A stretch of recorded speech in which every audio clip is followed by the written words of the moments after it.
Hello everyone, welcome to Black Mirror Horror. कैसे हैं आप सब? आई होप आप सब ठीक होंगे। आज मैं फिर से आप सभी के लिए एक नई हॉरर स्टोरी लेकर आई हूँ और उम्मीद करती हूँ कि आपको ये कहानी पसंद आएगी। कहानी पसंद आए तो इस वीडियो को लाइक और चैनल को सब्सक्राइब ज़रूर कीजिएगा। क्या आप जानते हैं, जब एक बच्चे की मौत होती है और उसकी कोई इच्छा अधूरी रह जाती है तो उसकी आत्मा कितनी खतरनाक हो जाती है, क्योंकि वो अपनी अधूरी इच्छा पूरी करने के लिए कुछ भी कर सकती है। वैसे तो बच्चे मासूम होते हैं और उनकी आत्माएं भी ज़्यादा खतरनाक नहीं होती, लेकिन जब ब्राह्मण के बच्चों की मौत उनके उपनयन संस्कार से पहले हो जाती है और उनकी कोई अधूरी इच्छा रह जाती है तो उनकी आत्माएं बहुत ज़्यादा शक्तिशाली हो जाती हैं। पौराणिक मान्यताओं के अनुसार वो बच्चे मुंजा बनते हैं। हालांकि जो बच्चे ऐसे ही मर जाते हैं और वो ब्राह्मण नहीं होते, ज़्यादातर उन बच्चों की आत्माओं को मसान कहा जाता है। मुंजा के पास वेदों का ज्ञान भी होता है और उन्हें वश में करना किसी के भी बस की बात नहीं होती। वो जिसके पीछे पड़ जाते हैं उसे बर्बाद कर देते हैं। हिंदू मान्यताओं के अनुसार ऐसी आत्माओं को राक्षस भी कहा गया है, क्योंकि उनमें दया भाव नहीं होता। आज की इस कहानी में आप जानेंगे मुंजा कितना खतरनाक होता है और वो अपनी अधूरी इच्छा पूरी करने के लिए किस हद तक जा सकता है, और क्या उसे रोकने का कोई उपाय है। रात के लगभग 2:30 बजे रौनक गांव की उस गली के कोने में खड़ा था जिस गली में उसका घर था। वो जहाँ पर खड़ा था ठीक उसके दूसरे कोने में उसका घर था। रात को उस वक्त गांव के सभी लोग गहरी नींद में सो रहे थे। शायद ही ऐसा कोई था जो जगा हुआ था। चांद की हल्की रोशनी में वो गली एकदम सुनसान दिखाई पड़ रही थी। उस गली में सिर्फ आवारा कुत्ते ही थे जो रौनक को देखकर भौंक रहे थे। वो अपने घर तो जाना चाहता था, लेकिन उन कुत्तों को देखकर बहुत ज़्यादा डर रहा था, क्योंकि वो कुत्ते बहुत ही ज़्यादा आक्रामक थे। वो दौड़कर उसके पास आते, लेकिन उसे कुछ कदम की दूरी से ही वापस लौट जाते और फिर भौंकते हुए उसे काटने के लिए दौड़ते। लेकिन कुछ था जिसे वो कुत्ते डर रहे थे और रौनक से पीछे हट रहे थे। वो गली के आवारा कुत्ते थे जो अक्सर ही रात में 12 बजे के बाद भौंका करते थे। गाँव वालों को ये बात पता थी, इसलिए उनके भौंकने की आवाज़ सुनकर किसी ने भी घर से बाहर निकलकर ये देखने की कोशिश नहीं की कि वो कुत्ते क्यों और किस पर भौंक रहे हैं, क्योंकि गांव वालों का मानना था कि कुत्तों को आत्माएं दिखती हैं और रात में 12 बजे के बाद आत्माएं बाहर निकलती हैं। उन कुत्तों के लंबे और नुकीले दांत रौनक की हिम्मत तोड़ रहे थे। आखिर वो सिर्फ 10 साल का छोटा बच्चा ही तो था जो उस रात अपनी माँ के साथ गहरी नींद में सो रहा था। लेकिन जब उसकी नींद खुली तो उसने खुद को गांव के बाहर वाले बहुत पुराने पीपल के पेड़ के नीचे पाया। अब आपके मन में सवाल आ रहा होगा कि रौनक आखिर वहाँ गया कैसे और उसकी माँ को कैसे पता नहीं चला, क्योंकि अगर उसे पता चला होता तो वो उसे ढूंढने की कोशिश करती, या हो सकता है उसने उसे ढूंढने की कोशिश की हो लेकिन उसके ना मिलने पर उसने हार मान ली हो, या फिर ये भी हो सकता है कि उसे ये पता हो कि वो कहाँ गया है और वो किसके साथ है। ऐसे बहुत से सवाल आपके मन में आ रहे होंगे, तो आप थोड़ा सब्र रखिए। आपके सभी सवालों के जवाब कहानी में आगे मिल जाएंगे। रौनक सोया तो अपनी माँ के साथ था, लेकिन जब उसकी नींद खुली तो वो पीपल के पेड़ के नीचे था। उसने अपने चारों ओर देखा तो वहाँ उसके अलावा कोई भी नहीं था, जिस वजह से वो बहुत ज़्यादा डर गया, क्योंकि वो उस वक्त जहाँ पर था वहाँ पर दिन में भी कोई नहीं जाता था। रात के वक्त जाना तो दूर, गांव का कोई भी व्यक्ति जाने के बारे में सोच भी नहीं सकता था। गांव के सभी लोग उस पीपल के पेड़ के पास जाने से इतना ज़्यादा डरते थे। उनके डर की वजह पीपल का पेड़ नहीं था, बल्कि उस पीपल के पेड़ में जो था वो उनके डर की वजह थी। वो उससे इतना ज़्यादा डरते थे कि उससे बचने के लिए उस पीपल के पेड़ के चारों तरफ सफ़ेद धागा लपेट रखा था। रौनक ने डर के मारे अपनी माँ को आवाज़ दी, लेकिन उसकी पुकार सुनने के लिए उसकी माँ वहाँ पर नहीं थी। उस वक्त वो बहुत ज़्यादा डरा हुआ था और किसी के सहारे की उम्मीद कर रहा था। तभी उसे पीपल के पेड़ के तने के पास से आती हुई सिसकियों की आवाज़ सुनाई दी। वो आवाज़ सुनकर रौनक तने के पास ये देखने के लिए गया कि आखिर वो आवाज़ किसकी है, कौन है जो सिसक सिसक कर रो रहा है। शायद उसकी जगह कोई और होता तो ऐसा कभी ना करता, डर के मारे वहाँ से तुरंत भाग जाता। लेकिन रौनक ने ऐसा नहीं किया। रौनक ने तने के चारों ओर घूमकर देखा, लेकिन उसे वहाँ कोई भी नहीं दिखाई दिया। सिर्फ सिसकियों की आवाज़ ही सुनाई दे रही थी। सिसकियों की आवाज़ ने उसका डर दूर कर दिया था। वो आवाज़ उसे बेचैन कर रही थी। उसकी बेचैनी ये बता रही थी जैसे वो आवाज़ उसके लिए जानी पहचानी थी, जैसे वो जानता था कि वो सिसकियाँ किसकी हैं। मैं जानता हूँ कि आज मैं तेरे साथ खेलने नहीं आया तो तू मुझसे नाराज़ है, इसलिए मेरे सामने नहीं आ रहा। मेरे अलावा तेरे साथ कोई नहीं खेलता, इसीलिए तू दुखी है ना। लेकिन मैं क्या करूँ, मेरी माँ मुझे यहाँ नहीं आने देती। आज वो पूरा दिन मेरे साथ ही रही और रात में भी उन्होंने मुझे अपने साथ ही सुलाया था, इसीलिए मैं आज तेरे साथ खेलने नहीं आ पाया। रौनक बोला। रौनक का इतना बोलना था कि वो सिसकियों भरी आवाज़ हंसी में बदल गई, जिसके बाद रौनक को पीपल के तने के पास ही बैठा एक छोटा सा बच्चा दिखाई दिया, जो उठकर खड़ा हो गया और उसकी तरफ आने लगा। वो बच्चा लगभग 8 साल का था, लेकिन उसकी हंसी बच्चों जैसी मासूम और प्यारी बिल्कुल भी नहीं थी, बल्कि उसकी हंसी भयानक थी।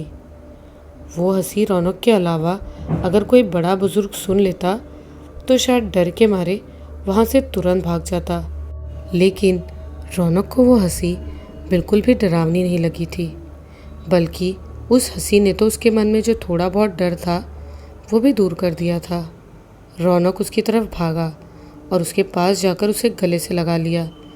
जैसे ही रौनक ने उसे गले से लगाया, वैसे ही उसे ऐसा लगा जैसे उसके हाथ में कोई तेज़धार चीज़ चुभी, और उसने अपने हाथ की तरफ देखा तो उसके हाथ से खून बह रहा था।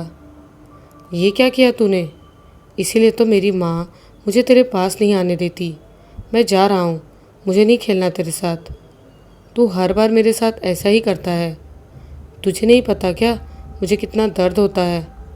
मैं वापस घर जा रहा हूँ। रौनक गुस्से में बोला और वहाँ से जाने लगा। मैंने जानबूझकर नहीं किया, मैं तुझे चोट क्यों पहुँचाऊँगा? लेकिन मैं क्या करूँ, मैं जब भी तेरे पास आता हूँ तुझे चोट लग जाती है। मेरे साथ थोड़ा सा खेलना, फिर चले जाना। आज तू मेरे साथ नहीं खेला तो मुझे बिल्कुल भी अच्छा नहीं लगा। वो लड़का रौनक को रोकने की कोशिश करते हुए बोला, तुझे नहीं पता मेरी माँ मेरे घाव देखकर कितना डर जाती है और मुझ पर कितना गुस्सा करती है। बोलता हुआ रौनक वहाँ से गांव की तरफ चल दिया और कुछ ही देर में वो गांव के अंदर तक आ चुका था। लेकिन जैसे ही वो उस गली के कोने में पहुँचा जिस गली में उसका घर था, वहाँ पर कुत्तों का झुंड देखकर वहीं रुक गया। तभी रौनक के पीछे से कुछ पत्थर आए जो कुछ कुत्तों को जाकर लगे, जिसके बाद वो सभी कुत्ते डरकर वहाँ से भाग गए। अब तो मेरे साथ थोड़ा सा खेल ले, मैंने कुत्ते भी भगा दिए।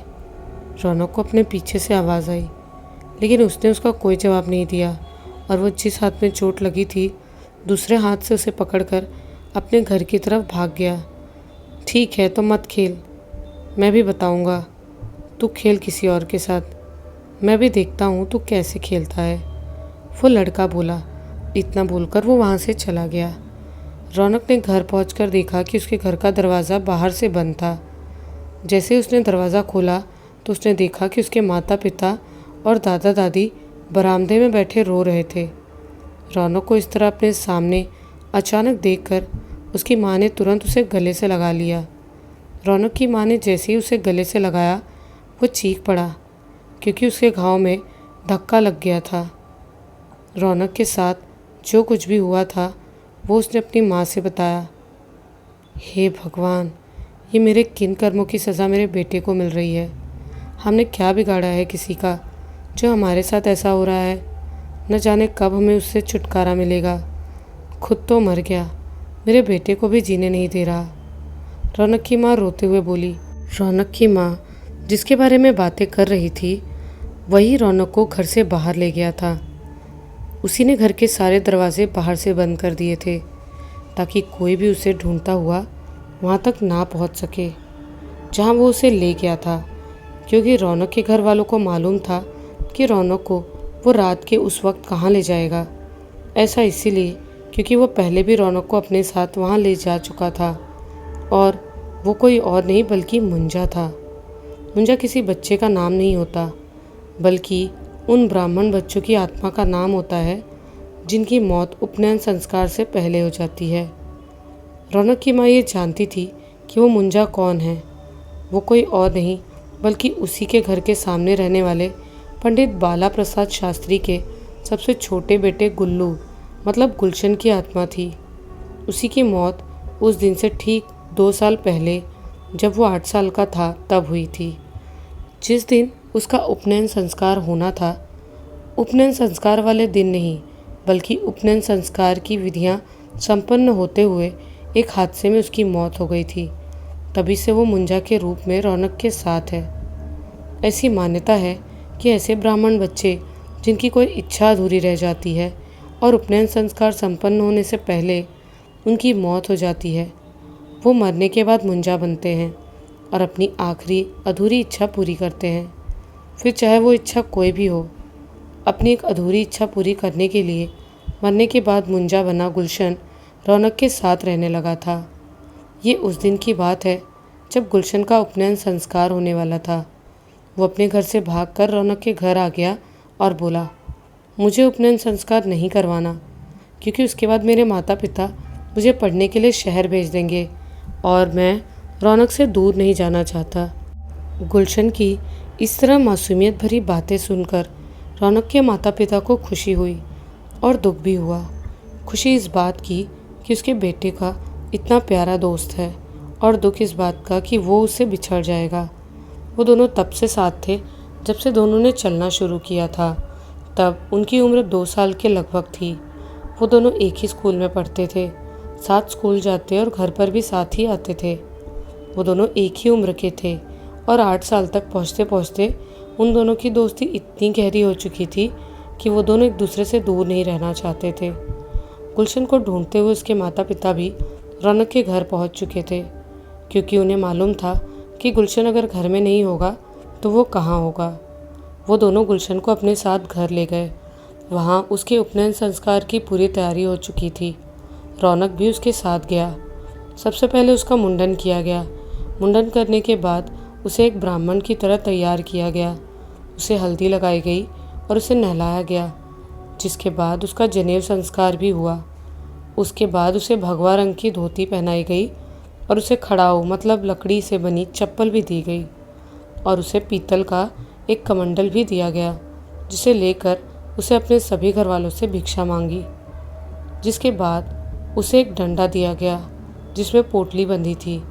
उस पोटली में उसके कपड़े थे और उसे पढ़ने के लिए एक स्लेट भी दी गई। वो जानता था कि ये सभी विधियाँ पूरी होने के बाद उसे पढ़ने के लिए शहर भेज दिया जाएगा, क्योंकि गांव में कोई बड़ा स्कूल नहीं था।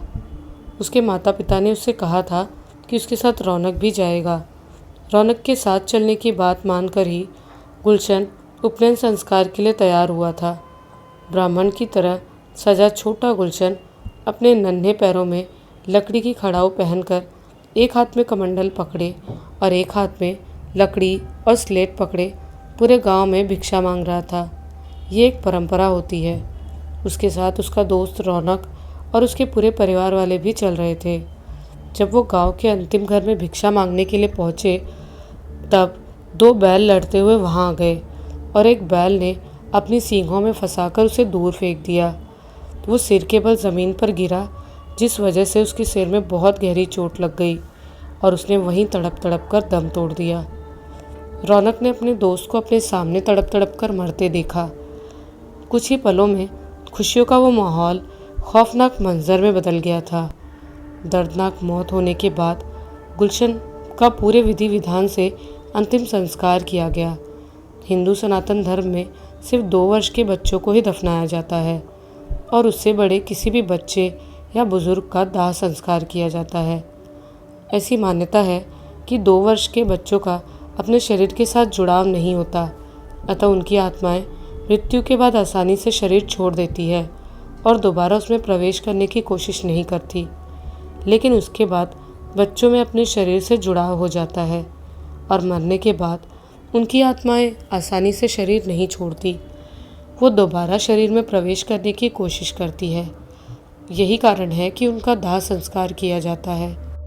2 वर्ष से छोटे बच्चों के अलावा सन्यासियों को भी दफनाया जाता है, क्योंकि वो अपने शरीर से मोह नहीं रखते और मृत्यु के पश्चात उनकी आत्माएं आसानी से शरीर छोड़ देती है। अपने दोस्त की मौत की वजह से रौनक बहुत ज़्यादा दुखी हो गया था। उसकी मौत के 2 महीने बीत जाने के बाद भी वो उसकी मौत के सदमे से नहीं उबर पा रहा था, क्योंकि उसने अपनी आंखों के सामने उसे मरते हुए देखा था।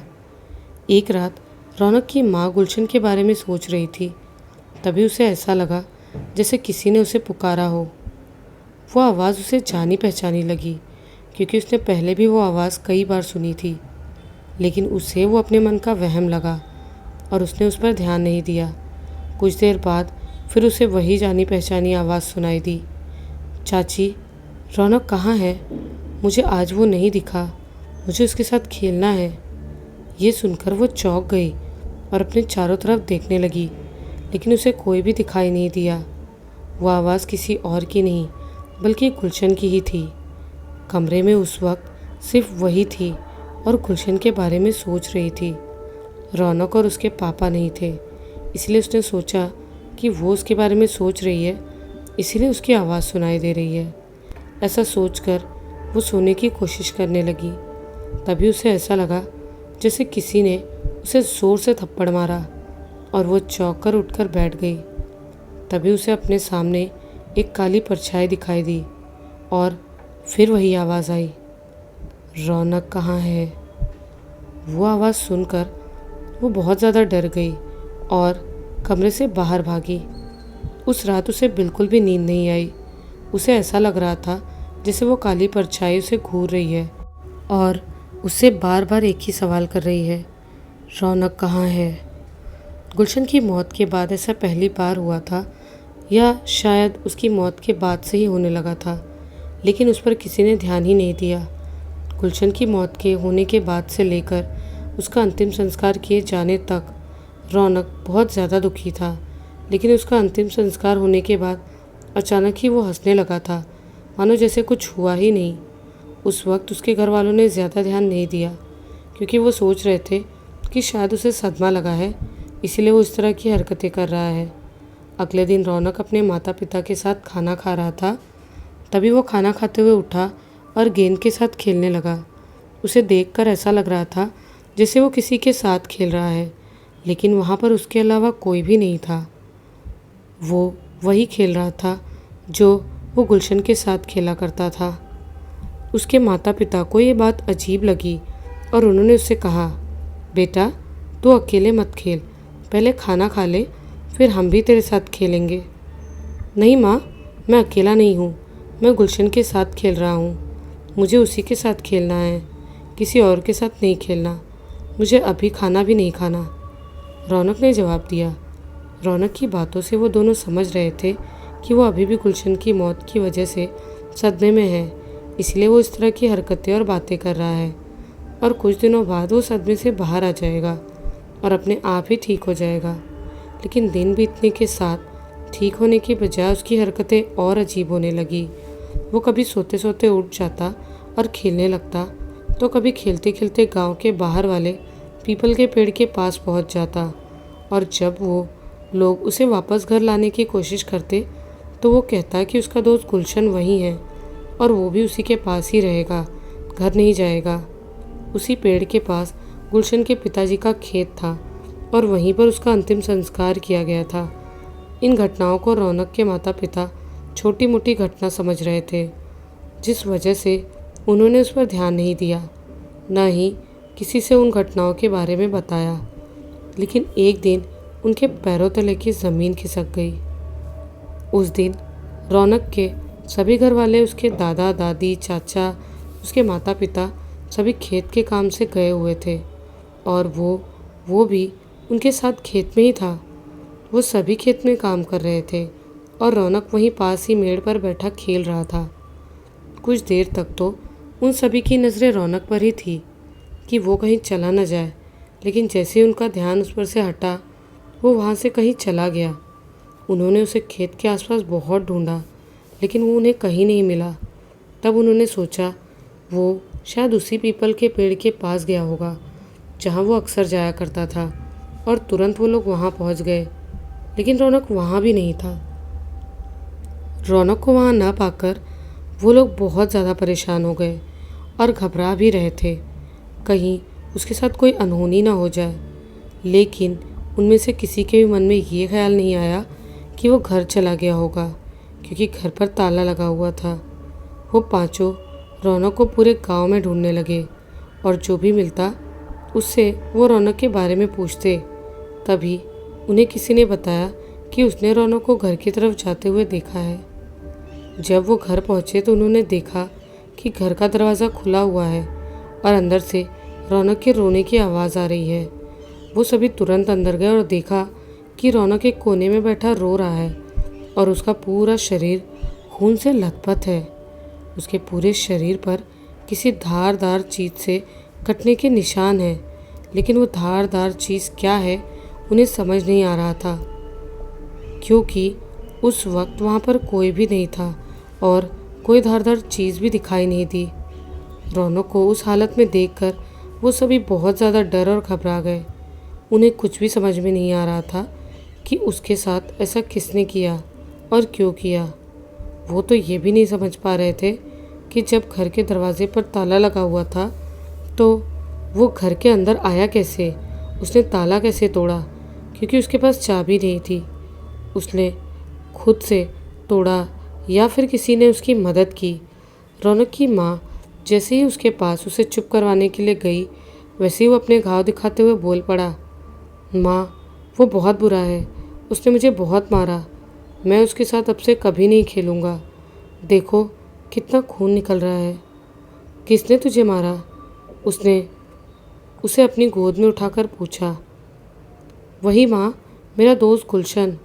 मैं खेत चला गया था तो वो मुझसे गुस्सा हो रहा था, वही तो मुझे घर लेकर आया था और उसी ने ताला भी तोड़ा, रौनक ने जवाब दिया।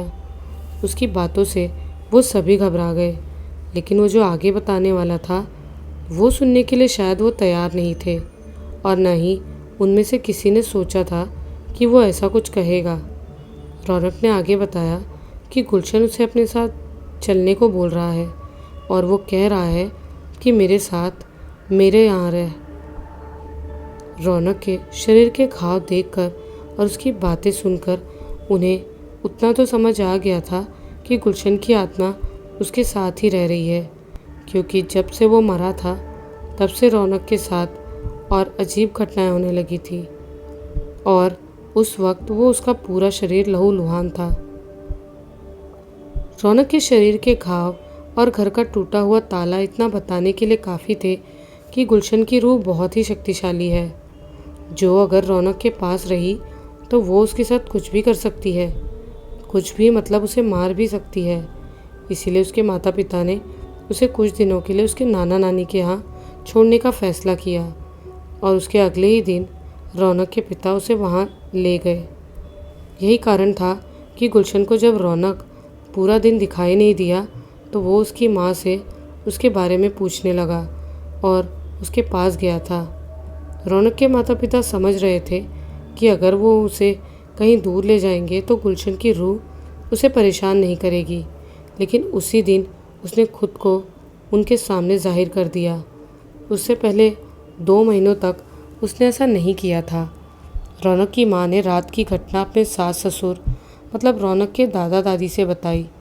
उन्हें पहले से ही शक था कि रौनक के साथ जो कुछ भी हो रहा है वो गुलशन की आत्मा कर रही है, और रौनक की माँ की बातों ने उनका शक यकीन में बदल दिया। इसके बाद वो गुलशन के माता पिता के पास पहुँच गए और उनसे वो सब बताया जो पिछले 2 महीनों से रौनक के साथ हो रहा था, और रात वाली बात भी बताई। लेकिन उन्होंने उनकी बात मानने से साफ साफ मना कर दिया। उनका कहना था कि उनके बेटे को मुक्ति मिल चुकी है, जिस वजह से वो किसी को भी परेशान नहीं कर सकता। रौनक को उसके नाना नानी के यहाँ छोड़कर उसके पिता घर वापस आ चुके थे। रौनक की माँ ने पिछली रात उसके साथ जो भी हुआ वो सब उसे भी बताया। उसी रात घर के आंगन में रौनक के माता पिता, दादा दादी और उसके चाचा बैठे उसके और गुलशन के बारे में बातें कर रहे थे। वो गर्मी के दिन थे, जिस वजह से वो सभी आंगन में ही सोया करते थे, सिवाय रौनक की माँ के। वो अपने कमरे में ही सोती थी। वो सभी आपस में बातें कर रहे थे, तभी उन सभी को किसी की आहट सुनाई दी। उन्हें ऐसा लगा कि आंगन में कोई चल रहा है। उस आहट को बिल्ली के कदमों की आवाज़ समझकर उन लोगों ने उसे नज़रअंदाज कर दिया और आपस में बातें करने लगे। कुछ देर बाद वो आहट उन्हें फिर से सुनाई दी। ये बहुत ही धीमी आवाज़ थी, जिस वजह से वो सभी ध्यान से सुनकर समझने की कोशिश करने लगे कि आवाज़ किसकी है, क्योंकि ऐसी आवाज़ बिल्ली के कदमों की तो नहीं हो सकती। वो आवाज़ बहुत ही धीमी थी। भले ही वो आवाज़ धीमी थी, लेकिन वो सब समझ चुके थे कि वो आवाज़ लकड़ी के ज़मीन से टकराने की है। लेकिन उनमें से कोई भी ये नहीं समझ पा रहा था कि वो कौन है जो ऐसा कर रहा है, क्योंकि घर के सभी सदस्य एक ही जगह पर बैठे थे और उनके अलावा घर पर कोई और था भी नहीं जो ऐसा कर सके, और कोई जानवर भी ऐसा करने में असमर्थ था। पहले तो उन्होंने सोचा शायद वो आवाज़ उनके पड़ोसी के घर से आ रही होगी, और उन्होंने नज़रअंदाज कर दिया। उस वक्त रात के 11 बज चुके थे और उन दिनों उस गांव में रात के 11 बजे लाइट काटी जाती थी। जैसे ही लाइट गई, रौनक की माँ ने उजाला करने के लिए लालटेन जलाई और उसकी रोशनी पूरे आंगन में फैल गई। उस रोशनी में उसे आईने की दीवार पर एक परछाई दिखाई दी। वो परछाई एक छोटे बच्चे की थी, जिसके हाथ में एक डंडा था। वो परछाई सिर्फ रौनक की माँ को ही नहीं, बल्कि आंगन में मौजूद सभी लोगों को दिखाई दी।